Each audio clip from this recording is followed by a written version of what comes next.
West on Astrology Avenue. Oh, I'm sorry, I meant right. It should be right here at 444 Way. Oh, turn! It looks like Renee. Yay, we're on time. The James and Kellee Show. Great, let's start the show.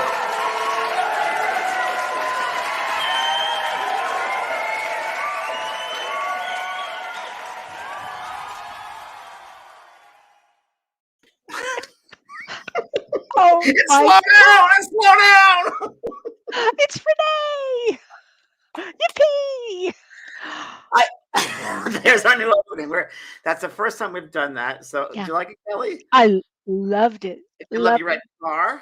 Okay, I love the red car, and it's based on a real story. Wait, before we do that, why is it always that Ryan, when he makes these, you always look like Barbie and I look like Grandpa Smurf? What can I say? What can I say? Thank you, Ryan. Thank you, Ryan. Happy New Year to you. A free session for you. Yeah, we did it over the holidays. Ryan Brown did that, who did the first one, and we just want to change it up because no more beard, and also want something different. And that's based on a true story. That's a true event. That I think was our first radio show we did together, right? With Dr. Drew. Love Light Dr. Drew, and we're on Venice Boulevard, and we'd be there, I think, at 11 o'clock at night. Yeah. I don't know if we had dinner. I think we had maybe had dinner, and then I went out and I said, Kellee, do you want to come join me for this? And he said, sure. Yeah. So Kellee was driving. I don't know. I think I was wearing a Ghost Whisper at the time. I think, and it was at night. It was 10 o'clock, 10:30, and we were late. It was actually 11:30. We were supposed to start at midnight, I think. Midnight, something like that, and it was crazy. And we got lost. And Kellee The funniest part is I'm born and raised there, so I should have known where I was going. But I don't know what happened. Whenever you and I get together and we're driving, and whether it's me driving or you driving, we end up. It's a combination of us being together because at the airports this happened too. We just get out of our heads and we just roll over the place. Yeah, it happens. Well, Happy New Year. Happy New Year to you, honey. Thank you. Happy New Year, everybody, and hope you so far has been good for everyone. So, Kellee, we've been talking a little bit. You traveled over the holiday. Oh my God! So James said How was to that me, experience? Okay, Yes. he said to me, "Don't go anywhere." And I said, "Oh, okay." And then I really wanted to see my grandkids, so Don and I hopped on a plane, and we were so happy. We hopped on. We got there. There was no problem. We get back on a plane. It's perfect. We fly home. We're so happy we made it home. And then Don receives a text from the Wisconsin Department of Health, and it says, "You've been exposed to COVID." And we're both like, "Oh my God, seriously." No. And I will tell you this, I had the kind of fatigue that I don't think I have ever had. And my body ache, fatigue, exhaustion. And he had a sore throat. So we tested negative. However, I'm pretty certain we had something. And anyway, I slept for 5 days and now never felt better. Wow. We had the same time because I had the reaction of my booster shot the same day. I think that you were sick. Same day. Bed. I just go to bed. So all we can do is go to bed. Yes. And you had a not an easy week either. Yeah, I've had a very, very traumatic week actually. Yeah. My Maisie is sick. She's here somewhere. She has diabetes, we found out. So I've been calling vets all over the place trying to find a technician to come and give her 2 injections a day because she's getting insulin twice a day. And I tried, and my hands are all bitten up. So it was not good because stressing out the dog and myself, and it's just you don't want that ever for an animal. So I figured better have someone. So I had to bring her to the vet on Sunday to have her do it, and then I tried everything from a muzzle to a collar to everything, but it was just traumatic. So I'm in the midst of looking for someone now to come and do injections for her. Good. It's in God's hands. Absolutely. Well, remember when we did the show on predictions? And I said, well, that You week. were spot on. You were spot on. Well, it was something. One thing after another, I'm sure everybody, and one thing after another, have to think you're in the safe, and then you're not. Like I got her syringes, and I came home ready to put the insulin in, and they were the wrong syringes that they gave me before. Could have killed the dog. And but I'm sure other people have weird things happen in stores, and just weird. It's just weird. It's like energy feels bent. That describes it. It's a good word for it.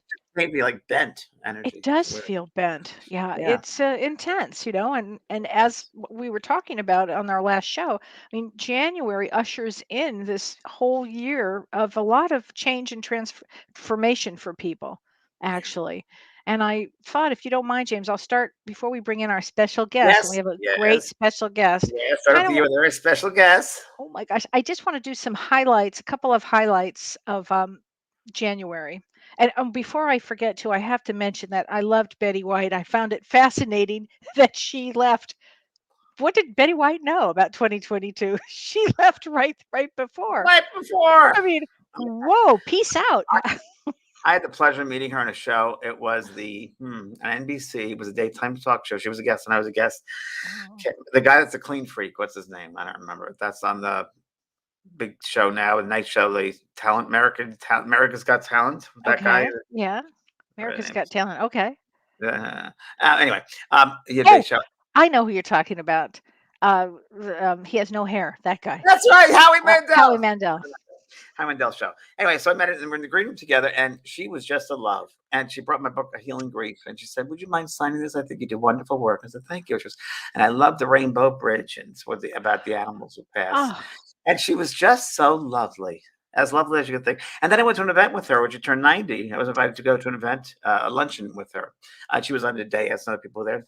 Just kind, kind soul. I was watching something last night on television, talked about her being, oh no, a CBS Morning, and it says she is a different level. yeah. Someone loves animals like that at a different level. I like that. Yeah. I believe that. So tell us about astrology now that it's January 2022. What are we in for, Capricorn? Okay, so this is really, really interesting to me. So if we look at January of 2020, so we go back a couple of years, January of 2020, we had all the outer planets in Capricorn. So the outer planets are Jupiter, Saturn, Uranus, Neptune, Pluto. And the outer planets represent our outside world. And it was all in Capricorn. And there was an abrupt change in our outside world and then in our lives, right? And that was all with these outer planets in January of 2020 in Capricorn. January 22, interesting enough, we also have our now Mercury, Venus, and the Sun and the Moon all in the personal planets. Those are all our Wow, personal planets in wow, Capricorn. Isn't that interesting? So, interesting. personal planets are the ones that make a change within us. That's how we change, and that's how we grow. Now, interesting also to note is that all of these planets that I'm talking about will be and are conjunct Pluto. Pluto is that sign, the hidden planet of transformation. So, The what it's secret sign. yeah, secret sign. So what it's actually going to do, it's going to help us have this transformation at the core because it's personal planets. Now it's about us.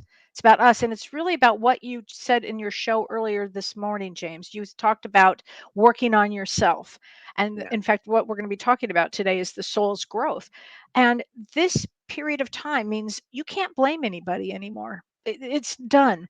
You have to take responsibility. That's what all of these personal planets mean. And it's all about taking responsibility for your life. And it's going to hit everybody at their core. So it's a very powerful month. And yesterday was January 2nd. We had a new moon in Capricorn. Now, it's not too late, everybody. Set your intentions for the year. This is actually the most powerful new moon of the year. And it doesn't matter that you missed it last night, but set your intentions now because this is such an important time for setting your intentions, and it moves us into a positive place in our future. So you really want to do that now. Okay, with this Yeah. new moon, you want to do that. And a couple of other things that I do want to mention. um, I want to talk about quickly on January 11th. Mars is going to be squaring Neptune. That makes people suspicious and it brings a lot of confusion. So pay attention. You don't want to start an argument or be judgmental on that day. And that's January 11th. Okay. You don't want I'm to, just not leaving my house. I think that's a bad right. thing. And there are a couple of other big ticket items and so many in January, but one of them is on January 12th to January 18th. Mars goes Gandanta again. And Give you me had one heard me second. talk about that once. My eyes. Oh, is Sorry. everything okay? Yeah, just a little bit too bright in my eyes there. Okay. Okay. Now tell everybody about Tandanta, because you told me that about twice. And I love, first of all, I love the term, but tell me what that means. Planets are in the last degrees of a water sign and the first degree of a fire sign. And that's January 12th to January 18th. And that's going to bring a lot of issues, emotional issues globally. So that could bring like storms and earthquakes, severe weather. It brings transformation. It's huge, a huge time for us. And then another big ticket in January. There's so many big tickets here, James. But another one is there will be 4 this year Mercury retrogrades. It's a bit unusual. It's not that unusual, but a bit. But what makes these particular Mercury and retrogrades unusual for the year is they all begin in an air sign and then they go to an earth sign. Oh, how wild. 4. Okay, so it's going to be fascinating. So on January 14th, the first Mercury retrograde begins in Aquarius, and then on January 26th, it goes retrograde in Capricorn. So all of this is going to, make things a little more confusing. I think this is what my point is. I want everybody to stay as clear as possible through this Kellee, period I'm of going to time. interrupt you by just saying that when you're throwing all this stuff at us here, it Yeah, makes sorry. it real confusing. Yeah. And Oh, it is confusing. And I think that's yeah. the point. I Yeah. think that things are going to be stirred up so much that we have Yes. no sense of really what's happening. It's like Dorothy with the tornado going on and Yes. swirling around and spinning. But if we stay centered in our being and know who we That's it. are, we get through it. So through That that confusion comes at yourself. Oh, You know who you absolutely. are. In fact, that's correct. That really clarity. Through Yeah. confusion comes clarity. Yeah. Absolutely. And on January 18th, and I'll leave it with this because we can talk about this for a long period of time, but the North Node enters Taurus and the South Node enters Scorpio. And that's one of the biggest events of the year because Can we save that till the next week? we'll save it till next week. Yes. We'll Because save it. Actually, we'll save it. And I'll talk about it on Thursday on my show. But yes, it's a lot to talk about. yeah, So it's because a big month. yeah. Wow. Okay. Thank you, Kellee. You're welcome. You should do it every week. You should do an astrology show.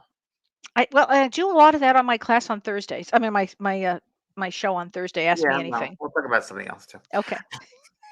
Okay. So tonight's special guest is a friend of mine who we met in a very well. Kellee, you met him once, I think, at a party, right? It's your My birthday. It's your birthday party, 60th. birthday party, and Michael Mayo is he's a medium, and we have a lot in common. A lot in common. We met each other when we were doing a pilot for a television show, and I looked over at him, and he looked over at me, and we started speaking about mediumship, and he spoke the same way I did, which is very rare to find that. And he's I call him my protege because we work very similarly, and we share a lot of stories. And I'm honored to have worked with Michael on stage. He's just lovely, wonderful teacher. And please, everyone, meet Michael Mayo, medium. There he is. Yay! Hi. Hi. Oh, hi. How are you? Welcome. Thank You you. Thank you so bottle. much for You having bottle. for me. Thanks so much for having me. I appreciate it. You're welcome. Michael, how long ago did we meet each other? About 6 years ago? Maybe 5, 6. I think it's 4. I want to say it's 4. 4. I don't Okay. know. Time disappeared when we went through It's true. COVID, but I literally don't know. I have to go back to the pictures and see when that might have been. I think it might have been 2016.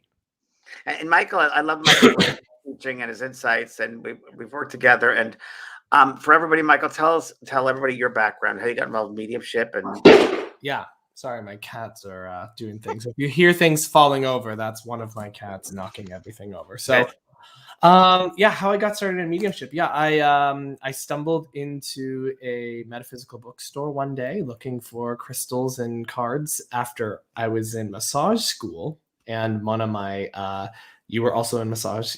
I was 7 years. Yeah. Yep. And because one of the teachers had them. So I was like, I want to find a place that has this. This is so cool. So I stumbled into a store, Awakenings. And when I was there, the owner was like, hey, you should come to this mediumship demonstration. And I was like, what's that? I don't even know what that is.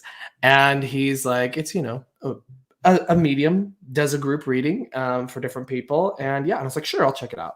So I go there. At this point, I hadn't had anyone close to me die. So I was like, he's not going to come to me, but here we are. And this is interesting, right? Who doesn't like a little bit of, ooh, you know?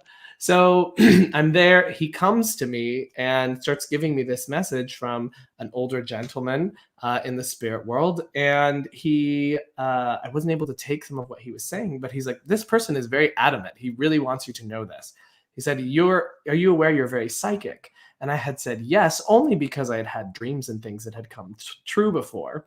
And then he said, you're a medium. You need to start developing, and one day you'll be doing what I'm doing. And then my brain kind of went like, what? This is crazy. Like, I'd never had any kind of mediumistic experience at all. You know, you have so many mediums who are like, oh yes, I saw a floating head in my, closet. And, they have all these stories. I never had anything like that. How old were you, Michael? How old were you? I was 19. So you're 19, young. I was 19. So then I went to my first class, and in my first class, we were kind of doing aura readings. Someone was standing up against the wall, and they're like, well, what are you picking up on? I was like, well, there's a gentleman here. His name is Jose. He died on March 14th, and he was your best friend. She said, yes. Oh my gosh, yes. And I was like, and he da-da-da-da-da-da. And it was just the perfect reading, right? Like everything that you would ever want in a reading happened, right? So that was amazing. And I was like, oh, I guess that guy was right. Cool. Well, then I go to the next week and I get nothing. I go to the next week, I get nothing. I go to the next week, I get nothing.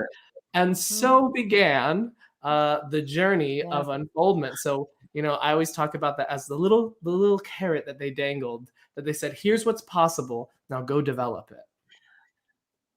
So thank you.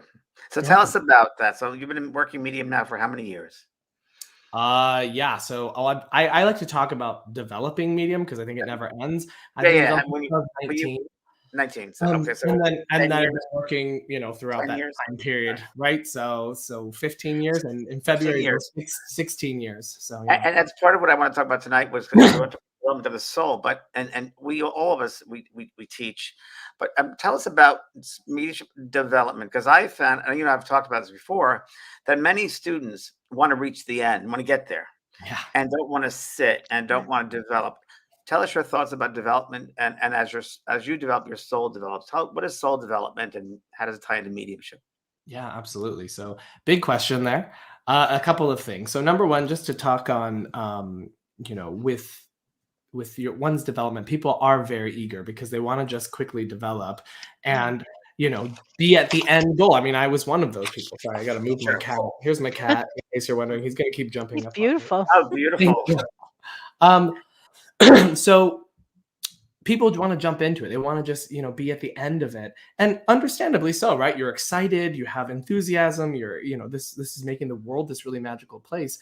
But the reality is that mediumship is an unfoldment over time. It takes years and years of dedicated development, because even if you can make a link, even if you can give a message, that's not really what being a medium is all about. Yes, it's a part of it, but it's actually about the spiritualization of oneself. And what people need to recognize is that, yes, we can all make links. I'm a person who believes that anyone can be a medium. I believe that it's just because we're all spiritual beings having this human experience, right? And so there's no reason why we shouldn't be able to also bring in and make this link and connection. I think what the hard part of development has more to do with our own mind. And this is the thing that keeps you from feeling connected and being connected. So I think that's the hardest part of it. And I think people think, oh, it's going to be like everything else, where if I really force it and try and make it happen, then it's going to happen. But the reality is that mediumship is actually done through surrender, through allowing, through letting go. And that is not a skill that we're taught in today's society, right? We're rewarded for effort, trying, making it happen, go get it, that sort of thing. Mediumship is the exact opposite thing. Exactly. Right. And so I feel that that's really where we kind of move into what the soul's development is, right? Because those same principles that we have in mediumship of trusting, allowing, surrendering, letting go are also very similar and point to this idea of vulnerability. right? Mediumship at its heart, in my assessment, is vulnerability. You're claiming that you're going to be able to make this amazing connection, this otherworldly connection. You have no preparation. You have to go out on a ledge. And what I have found is that the issues that come up for students in their mediumship are the same issues that they actually have in their life. Yes. So perfectionism, trying Yeah. too hard, Right on. berating themselves and making themselves feel horrible. Control, all of these things. And so, I really feel like that is a huge portion of one's mediumistic unfoldment. It is this idea that the way that I do one thing is the way that I do everything. And so you want to really, I feel like mediumship and your own personal spiritual, like personalized development need to go hand in hand. Can someone develop and become an amazing medium and not touch their personal work? Yes, I've seen many of these people in my life. However, it suffers, right? The mediumship will suffer, and we can't be truly there for people. And the quality suffers, Michael, too. The quality of the mediumship suffers. Absolutely. So these two paths, your healing path and your spiritual awareness, should go hand in hand. They should be equally done. And I personally push that on my students all the time. Develop the self, spiritualize the self, and mediumship will then be a byproduct of that process. I completely agree, because if people don't work on their own issues, they will get stuck in the mediumship. They'll get stuck, and they won't be actually helping the people that have come to see them. They hinder their growth that way. Exactly. They really hinder their growth, and they hinder their work, because the more we can expand our self, our personalities, we expand our soul personality as well. Absolutely. And how much more to offer the spirit world then? Yeah. Absolutely. And I would also add that, the beautiful thing about mediumship is that we get to touch multiple lives. We get to almost relive for a moment and touch the many varied facets of multiple people's lives. And what we have to learn to do with that is to touch them without judgment, without any kind of our own issues sort of stepping in there and coloring it or changing it. We really need to learn how to be neutral and just see people as people, and these events in their lives as just choices that were made. Because we all know at the end of the day, especially as mediums, that this is just a play. We're just playing, and we're playing roles right now. Well, so the funny thing is, Michael, that when you talk about that, and I do this, I guess unconsciously, I don't know, but when I'm there working with medium, and of course I go back to the physical medium when I'm down and it's on the stage doing dems. Every time I go there, that when I'm preparing to go on stage or preparing to do a dem, I think, okay, what am I going to learn tonight? Because I learn every reading. Kellee, you too probably learn every every time. That perspective. Oh, I never realized that perspective of forgiveness, or that perspective of judgment, or that perspective. Wow, that's an interesting. Thank you, Spirit. So we get taught every time we work as well. We're always learning. Absolutely, and I think you're bringing up a great point. We need to constantly be interested in growing and expanding ourselves, growing and expanding our mind, because that is only going to help you in being of service. And this is what people need to remember. Mediumship isn't something that we're doing because, I want a new career change, or, I want to, wow people. If that's what you're going into it for, you're going to be left lacking. And you're never going to fully feel and know what it is to be a medium. It's all about service. It's about helping people. You won't be self-realized. Absolutely. Right. That's so true. Joe Mack asked a good question here. She says, do you believe our soul grows through each lifetime and we develop each time bigger and better and more connected?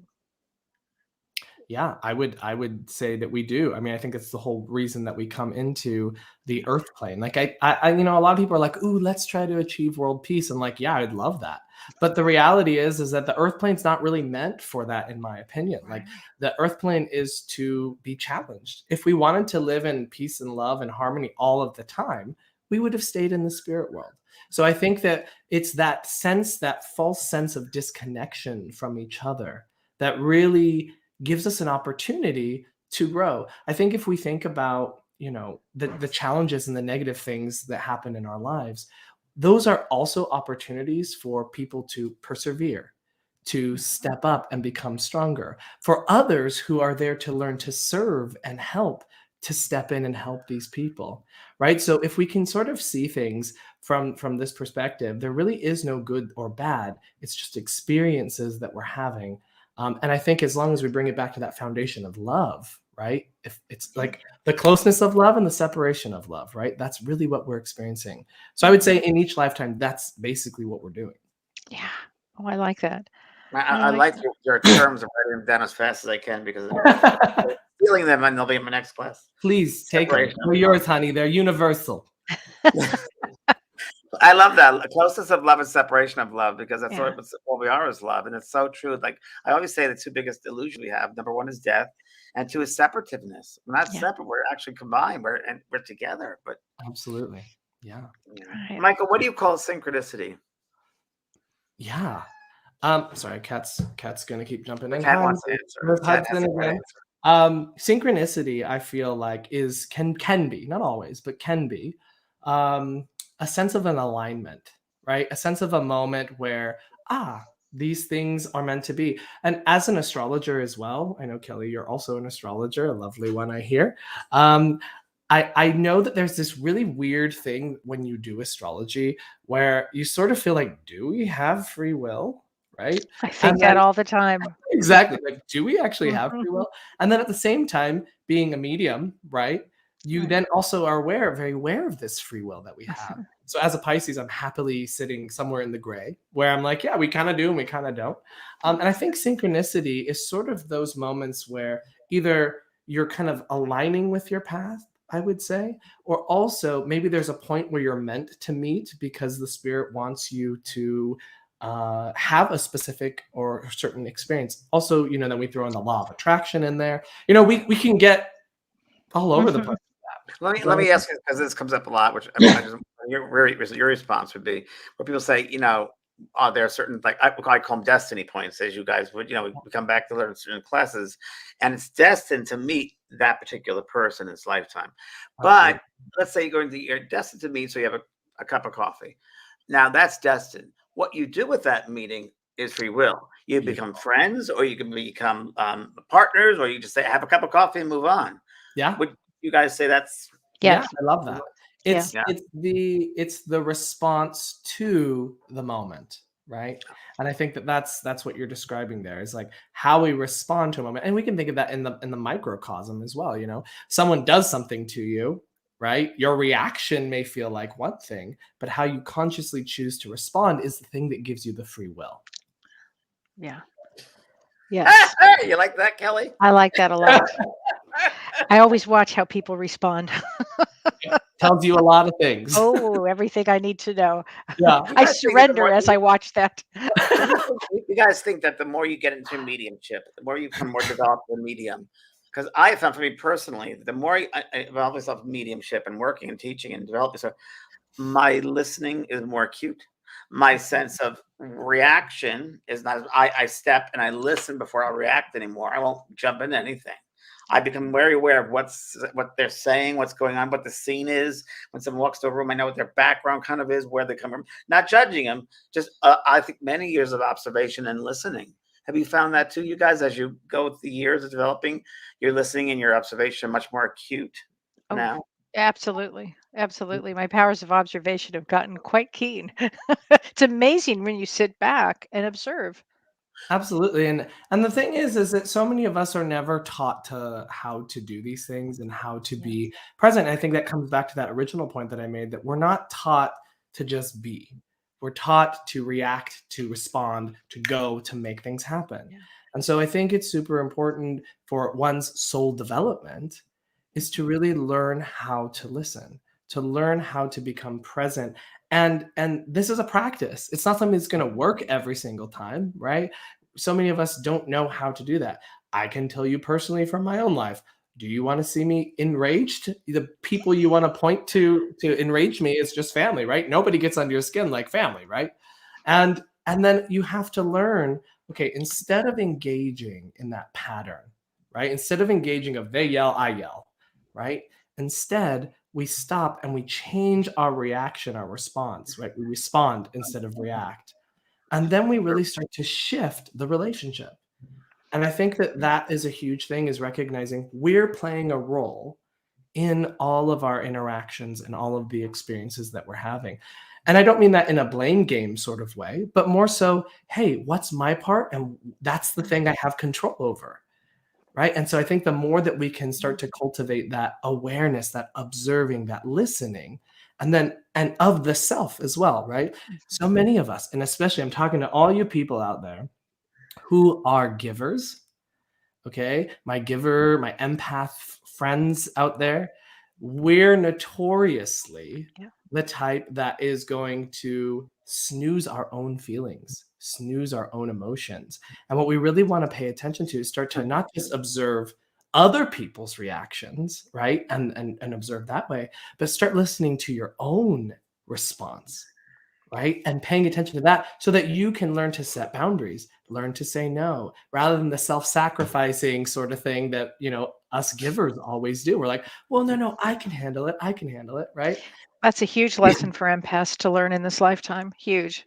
And someone just asked about energy vampires. How do you deal with an energy vampire? Yeah. How do you deal with energy vampires, Michael? Yeah. For me, it is a few things. Number one, it is recognizing that how do I manage and maintain my own energy? That's number one. So the belief and the knowing that no one is a victim of anything. All we have to do is maintain and know that this is my space and this is just me, right? So that's number one. Number two, it's boundaries, right? This is the thing that I was kind of just talking about is about, with us givers, we're constantly feeling out for either danger or some sort of something that we can do to help someone or be of service in some way, right? We're constantly feeling outward. And so what we need to do is kind of turn that energy back in on ourselves and maintain sort of our own space. The biggest thing that I think empaths, and I will get a little more specific with the energy vampire part, the biggest thing I think is empaths think that the outside environment is always going to, this is what makes you an empath, right? Is that the outside environment impacts me regardless of circumstance. Like someone's mad. Oh, I feel it. Oh, someone's in pain. Oh, I feel it. Right. But I want to tell all my little empath friends, that's not your gift. That's not your strength. Your strength is to feel, right? And how do we impact our environment? Through what we are feeling. So what you want to do is feel, people out there who anytime they come into the room and they're always angry and agitated, you're exhausted, right? You're feeling that energy. The opposite is true. People who when they come into the room, I feel relief. I feel safe. I feel comfortable. So the gift that the empath really has is to cultivate and permeate themselves with the feeling they want other people to feel. And this kind of brings me back to the energetic vampire. If you're exuding peace, calm, love, centeredness, then they don't have that thing that they're trying to feed off of, right? Because oftentimes the energetic vampire is looking for something very specific, and it's usually something to feed their ego. But if you have this sense of stillness, allowing, patience, right? I think that will help to kind of get them to just sort of go away. It won't always work, right? And then you might have to just use your words and be like, boundary here, right? I think I've heard James talk a lot about boundaries over the years. Yeah. And I think that's definitely something that can help with that. Yeah, I agree. And I want to speak so quickly with you. You have so much wisdom for, yes, a young man. I just want to share with everybody in the audience too, because as empaths and as workers and sensitive, like you said, we don't give enough to ourselves. We don't listen to ourselves. And I've been hearing probably the past week, and before Maisie got ill, I was walking around and I heard Spirit say, "Be kind to yourself, James. Be kinder to yourself. Take care of yourself. You be kind to yourself. Don't judge yourself. Be kind to yourself." And that was a lot. And not that I'm going through trauma, emotion, but I think that's true for everybody. Yeah. We got to be kinder to ourselves. Give us a friend of mine who passed over, this elderly lady, and we used to sit and have tea every afternoon, and we talked about spiritual things. And when first thing she came back, she said, James, I wish the human beings would realize how incredible journey it is for them, the sacrifices they have to go through. They need to give themselves a pat on the back that they've come down and done this. So do you tell everybody, be kind, and that's true. Be kinder to ourselves. And I think too that's going to help people too. Like this is what I keep getting back to. Maybe because this is something that I've had to learn over my lifetime, and being a giver, being someone who is of service, is this idea that I have to actually look at what I need and make sure that's being filled fully, right? So that I can be of service to others. You mean you count? Yeah, I know, right? Right? It sounds silly and funny to say, but it's really true. We It's really true. don't think that. We don't I think know. The that. tank's got to No, be no, no. full. The tank has got to be full. I mean, I've told Exactly. Kellee, if Oh. you don't mind me, I said, Please. Kellee, slow down because give it. Kellee, can't give so much. Everything has to be moderation in life. Everything has to be moderation. Everything that's balance and moderation. People ask about coffee. I said, yeah, a cup of coffee in the morning, maybe a cup and a half. That's it. That's all I have. A cup of glass of wine. Oh, you can't have alcohol in your medium. No, you can't. Everything in moderation is fine. Yeah. Well, it's funny you say you can't have alcohol as a medium. I'm like, you know who the drinkers I know are? They're the mediums. I mean, that's what I never realized that until I went to England and went to yeah, I mean, it's So true.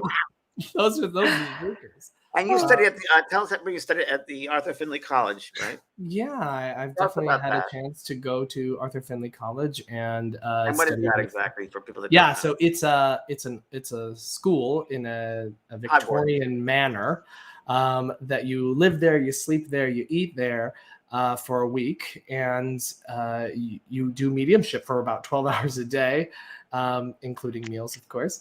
And yeah, it's actually a really unique and fun experience that I definitely recommend people to try to go to if they can. So Yeah. a lot of Michael, mediumship. Yeah, go I'm ahead. just curious. Tell me about meditation. What is your thought of meditation in the work that you do? Yeah, so I think meditation is definitely like the umbrella term, right? So some people would put, sitting in the power as a meditative practice. Other people are going to be considering mindfulness as a meditative practice, etc. And I think within the world of meditation, you have so many different tools for whatever it is your outcome you're hoping to get, right? Help dealing with anxiety, mindfulness. That's an excellent one for that.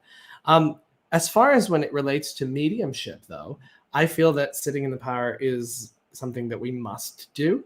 And What does sitting that in the mean, sitting in the power? perfect.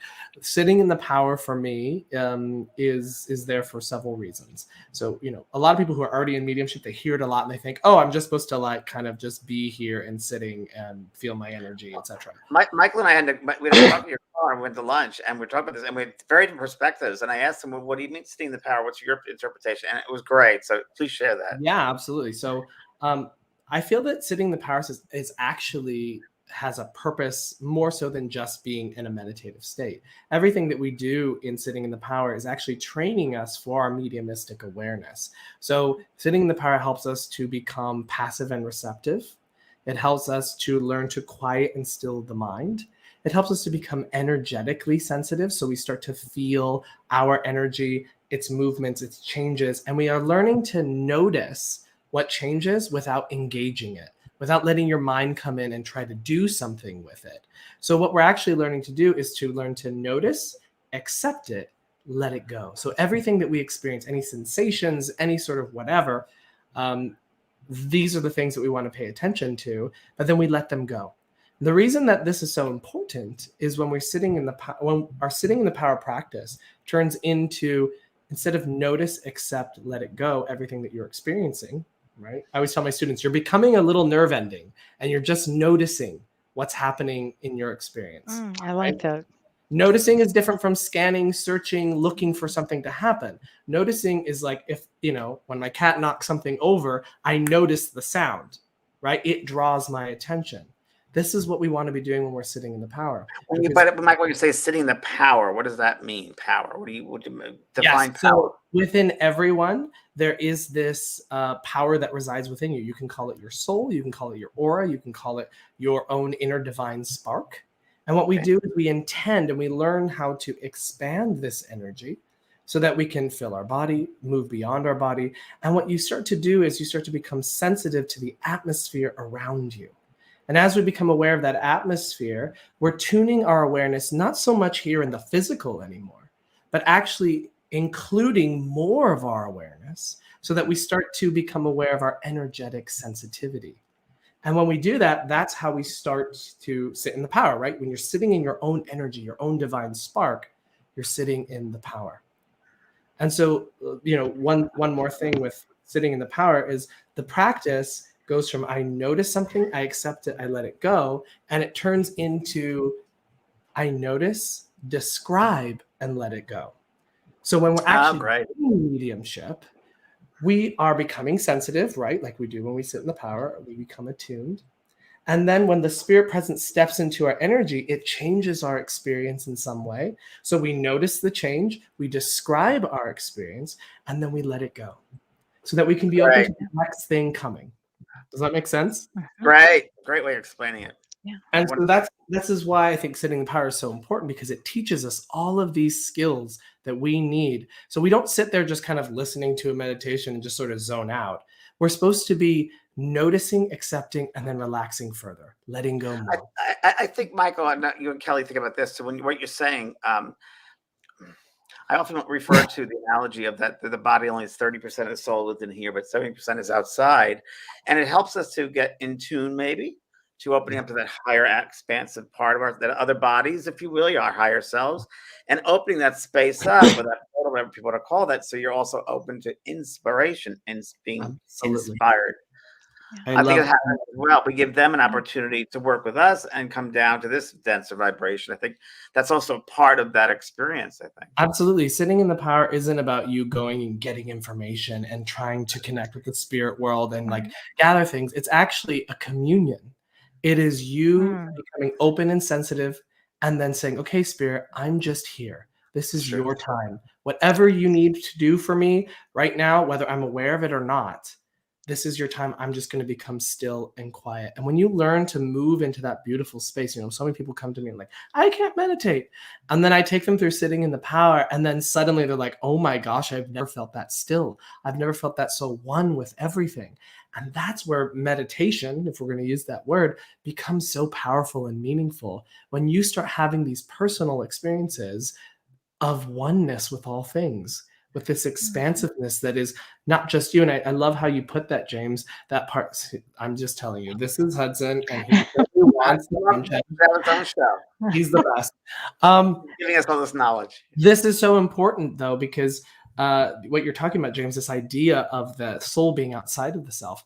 An amazing medium of the past called Eileen Garrett. She was once asked, how do you get into these states of awareness? And she says, I first must let go of desire and distraction.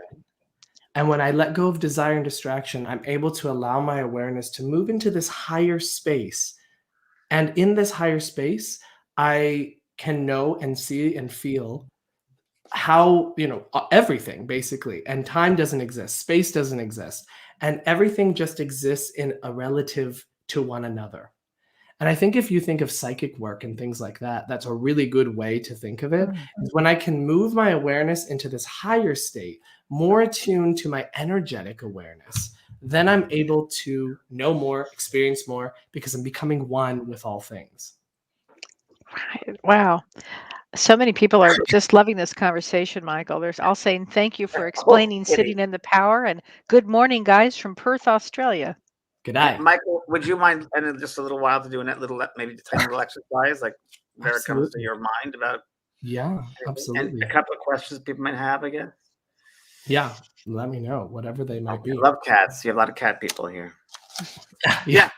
Why don't you do an exercise for us, Michael? Some kind of exercise, whatever comes into your mind, you're going to share it. Oh, absolutely. Is that right, Kellee? Absolutely. Yeah. I'm reading all the comments. They're saying, I think we need a show with a guided sitting in the power with Michael. Yeah, well, I mean, I was just thinking to myself, well, why don't I just take you through just the initial part of attunement, and then we can go from there. So what we're going to do now is called attunement. This is just so that we can become sensitive. So this precedes when you would sit in the power anyway, or if you were going to work mediumistically. So this is just becoming energetically sensitive. So if you'll just close your eyes. And I want you to just begin by breathing. Just by noticing the inhale and the exhale.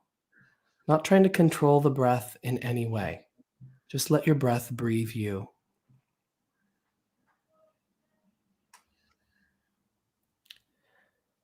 And as you breathe, just allow your thoughts to find their natural place of rest.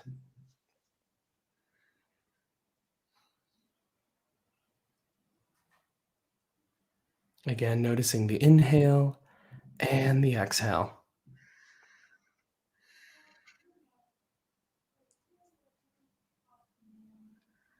Good. And when you're ready, I just gently want you to bring your awareness, just bring your feeling to that central part of you, that space within you that is the core of you. If you're not sure where that space is for you, you can just gently bring your awareness to the heart space or the solar plexus, just by taking your awareness into just feeling into that space.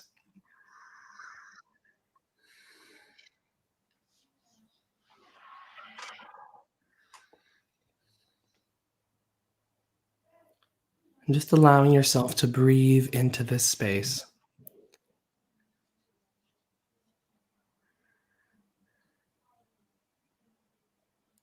And when you're ready, I want you to just intend that when that power is ready to begin to open within you, it will naturally do so. Don't force it, don't make it happen, but instead let go, surrender, do less,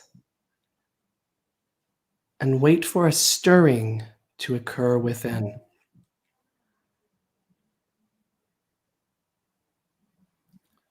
Very good.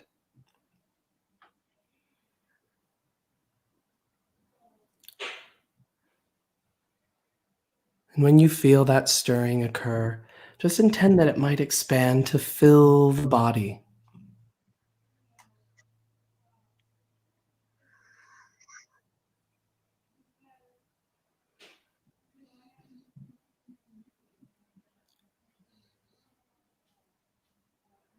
Beautiful.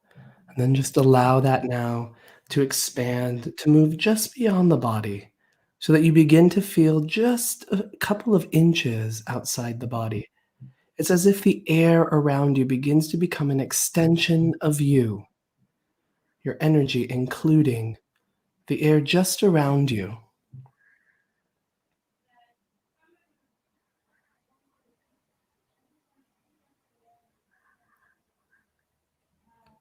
Beautiful. And with your next breath, just allowing that energy now to expand so that you become aware of the space in front of you and behind you, on your left, your right, and above you. It's as if the air around you becomes an extension of you.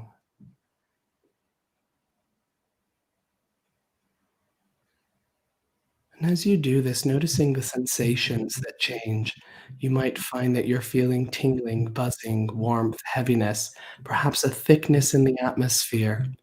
Just take note of that, experience it, and then let it go. And relax, do less.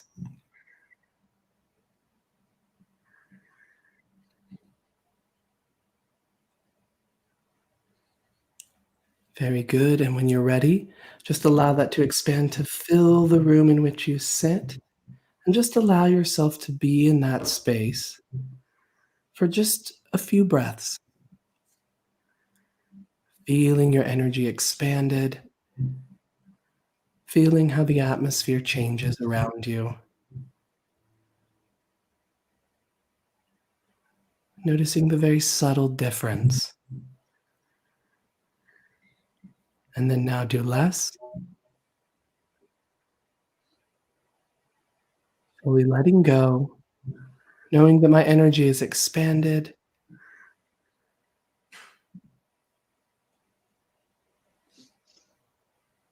that I'm in my own power and energy, and that I am attuned to the spirit.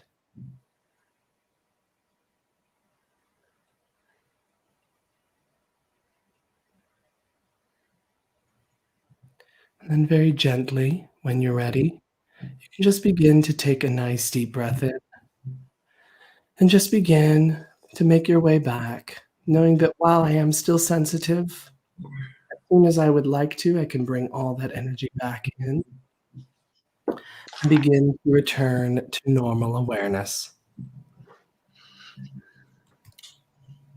And whenever you feel ready, you can open your eyes. So in taking a moment and just noticing, how does the atmosphere now feel differently?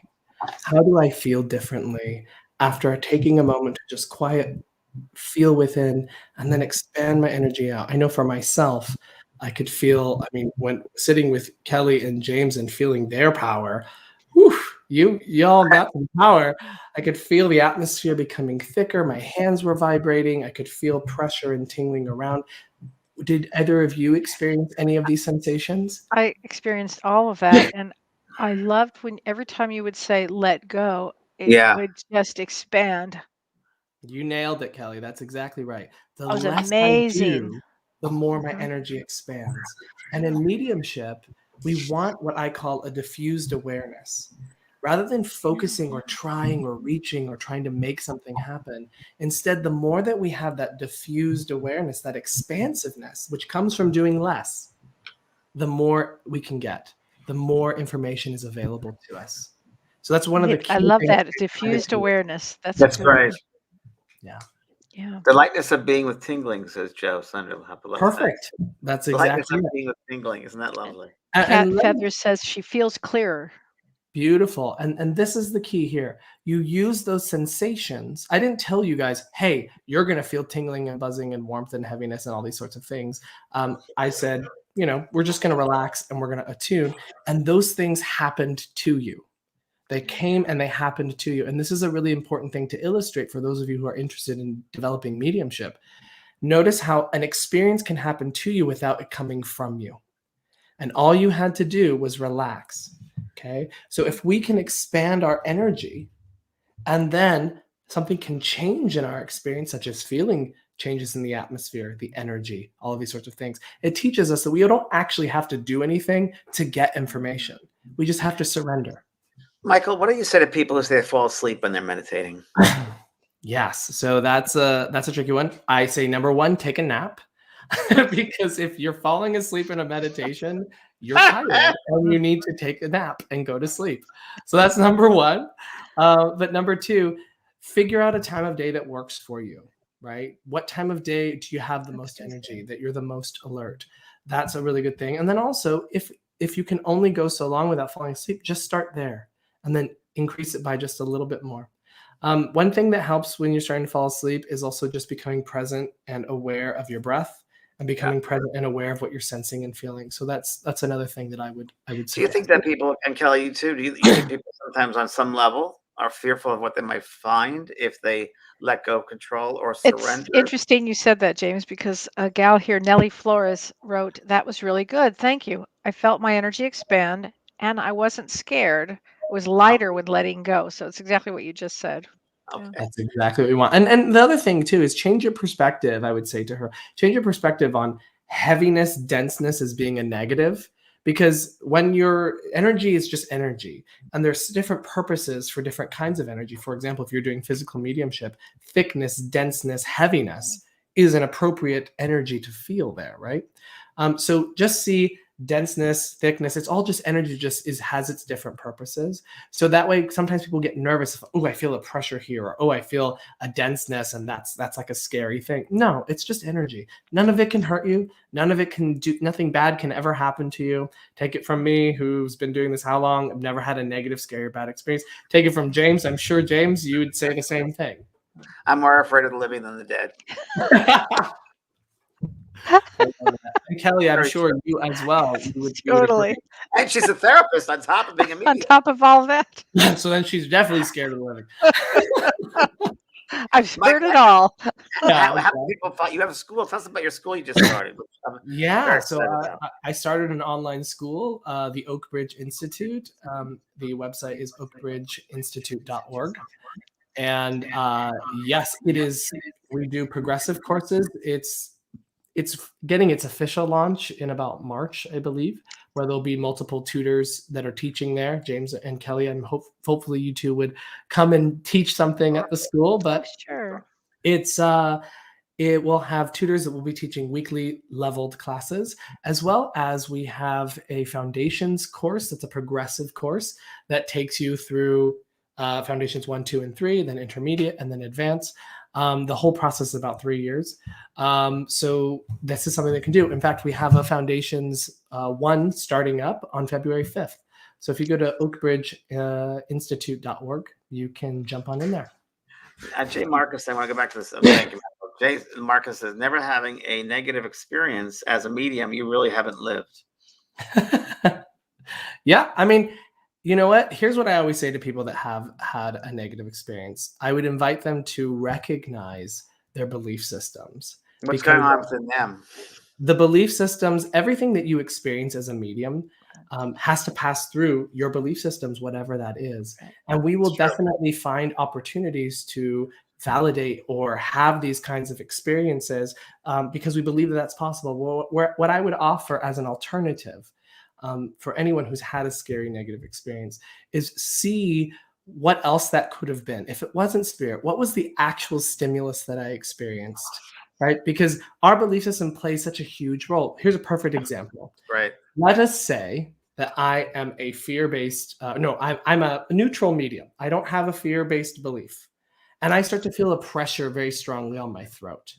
If being a neutral medium, I may say, okay, you know what, right now I have a pressure on my throat, so I know that this lady had passed of some sort of throat cancer or something like that. You say it, you speak it, you let it go, it dissipates.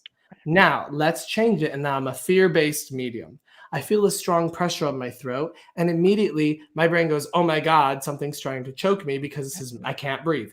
Then your anxiety kicks in, adrenaline kicks in, your heart starts pounding, your head gets light.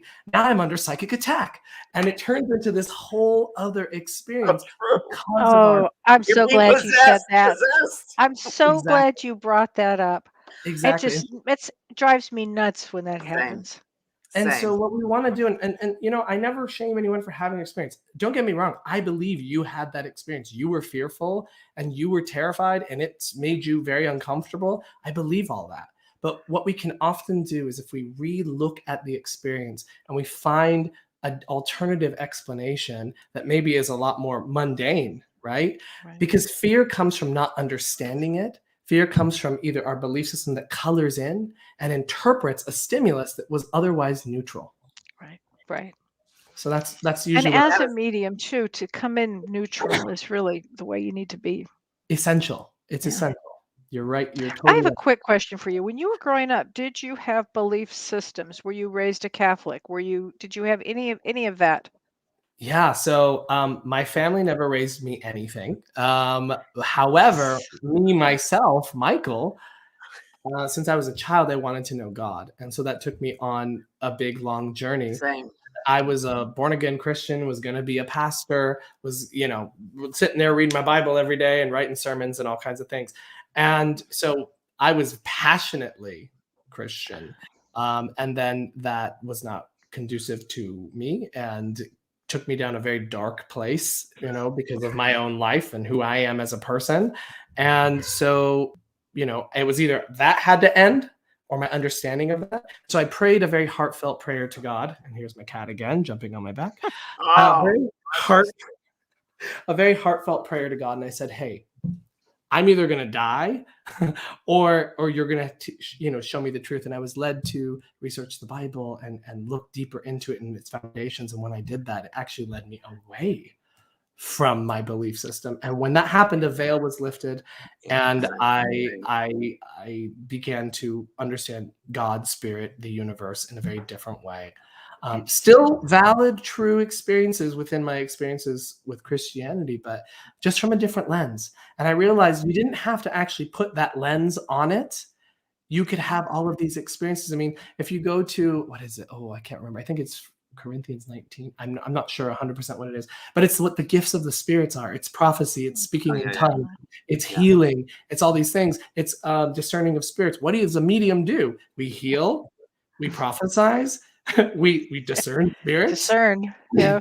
Right? And so, you know, the Nazarene was a medium. One of the greatest mediums was Jesus. Now, the Nazarene was a medium, obviously, and it was a physical medium because he was able to materialize. He was able to change, you know, physical mediumship all the time. Yeah. And Lovely said, you know, I'm saying this out of context, of course.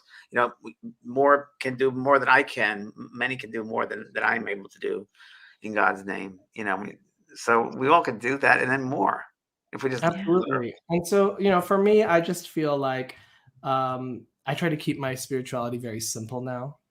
And it's about love. It's about helping people. And it's about me hearing my own spirit, what my spirit is here to do and give, to add to the tapestry of everyone's life. Yeah. I think you just said it, Michael. I think I totally agree with you. And Kellee and I talk about this a lot. Life is simple, and we get the human being gets caught up in the complexity of the simplicity.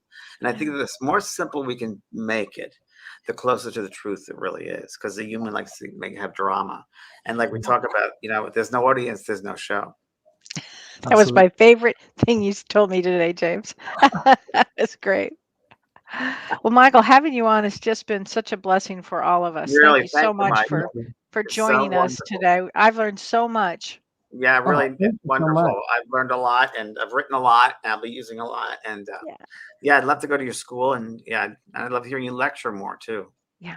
Thank you so much. Yeah. And, such a pleasure, and what a beautiful platform, and what a great show that you have. So I'll definitely be promoting people to come and check it out. I mean, this is so fun. We're doing a physical we're doing a mediumship demonstration together, you and I, at Sandy's church.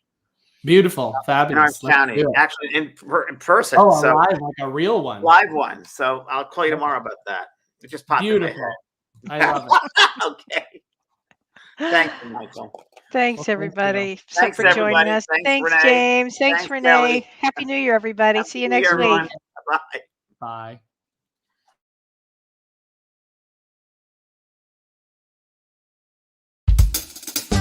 You've been listening to Both Sides Now and Beyond, featuring spiritual medium and master teacher James Van Praagh and spiritual medium and psychotherapist Kellee White. The James and Kellee Show.